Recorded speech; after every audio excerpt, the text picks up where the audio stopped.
Grand-papa et grand-maman, c'est l'heure de vos pilules! Ta gueule, Julie, c'est cynique! Qu'est-ce que c'est ça? Ben, c'est une caricature de politicien des années 60. Ça a été fait par des cyniques. C'est composé de Marc Lelando, Serge Grenier, Marcel Saint-Germain puis André Dubois. Mais c'est quoi exactement les cyniques? Ben, c'est un groupe qui est né directement dans les révolutions tranquilles. Ils ont été humoristes pendant 10 ans au Québec. Ils contestent ouvertement le pouvoir, tu vois pas? À qui ils s'attaquaient au juste? Ben, ils s'attaquaient aux personnes qui, justement, détenaient du pouvoir, comme politiciens, la police, le clergé, puis les maudits Canadiens anglais. Alors, dans l'extrait que vous m'avez montré, ils s'attaquaient à quoi exactement? Ben, je pense que la petite fille qu'eux, ils s'attaquaient au comportement puis aux promesses de Maurice Duplessis qu'il a jamais tenu, dans le fond. Pourquoi tu dis ça? Ben, ma petite fille, on va se le dire, Maurice Duplessis était pas très honnête. Ah oui! Mon professeur d'histoire, Monsieur Laroche, nous en a parlé.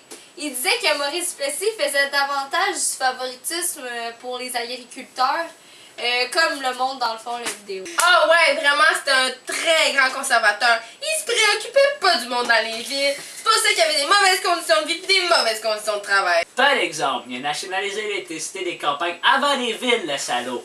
Ouais, je le sais, il a fait plein de promesses qu'il n'a pas tenues. Il était le chef de l'Union nationale. En plus, il y a certaines personnes, dont moi et ton grand-père, qui pensent que c'est lui la cause de la grande noirceur. Hey, sacré Maurice. Je te le dis, j'aurais jamais voté pour lui, même s'il allait doubler mon salaire. Est-ce que vous pensez que cet extrait-là est toujours d'actualité?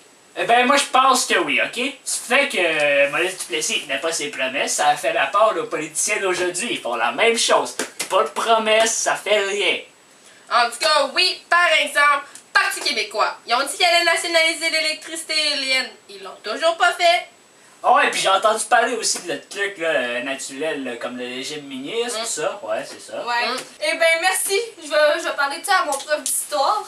Et puis je vais en parler aussi à mes grands-parents, à mamie papy, du côté paternel. Puis je vous reviens avec ça. C'est bon, Bye va-t'en, Julie, ça. bye Julie. Va-t'en, va-t'en. Entrez. Hey, salut! Hey, salut. Je passais dans le coin, je reviens de l'école. C'est le fun. Merci. Ouais, je venais te parler du vidéo, là, les cyniques. Oui. Je l'ai parlé à mes parents, mais j'ai pas pu le demander à mes grands-parents, ils étaient pas là. Fait que je leur ai demandé s'ils connaissaient ça. Ils m'ont répondu oui. Oh. Puis c'est ça, je leur ai demandé ce que ça leur rappelait. Ils m'ont dit que ça leur rappelait des bons moments familiaux avec toi puis grand-père. Yo, grand-père. Tu sais, les problèmes d'incontinence à notre âge, c'est vraiment pas facile. Bon, je vais lui conter ça plus tard. Fait que c'est ça, fait que je leur ai demandé ce que ça leur rappelait, ils ont dit des bons moments familiaux. Après ça, je leur ai demandé si ça avait influencé leur façon de penser.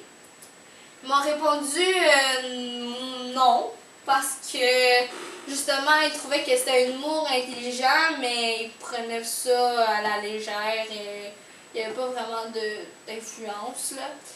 Mais par exemple, ça les a amenés à regarder d'autres humoristes du même genre. Par exemple, Rock et Belles Oreilles. Oh, ça, c'était bon, ça. C'est vrai. Mais est-ce que t'as fait des recherches un petit peu? Ah, ben oui, justement. C'est ça que je voulais dire principalement. Que la vidéo qu'on a écoutée, pour se situer dans le temps, ça se situait dans les années 1930. Parce que j'ai réécouté la vidéo, puis il dit, le gars, Marc Laurando, il dit que justement le socialisme et le communisme, il était beaucoup présent. Fait que ça, c'est dans les années 1930, après le crash boursier, donc pendant la grande crise. Oh! Ouais, c'est ça. T'as découvert ça toute seule? Ben oui, Je suis Internet. vraiment fière de toi. Je voulais dire ça à grand-papa, puis il est pas là, en tout cas, il est pas encore sorti de la Non, des fois, toilette. ça peut prendre des heures. Bon, ben, c'est ça que je voulais dire, fait que... On se verra à la prochaine fois!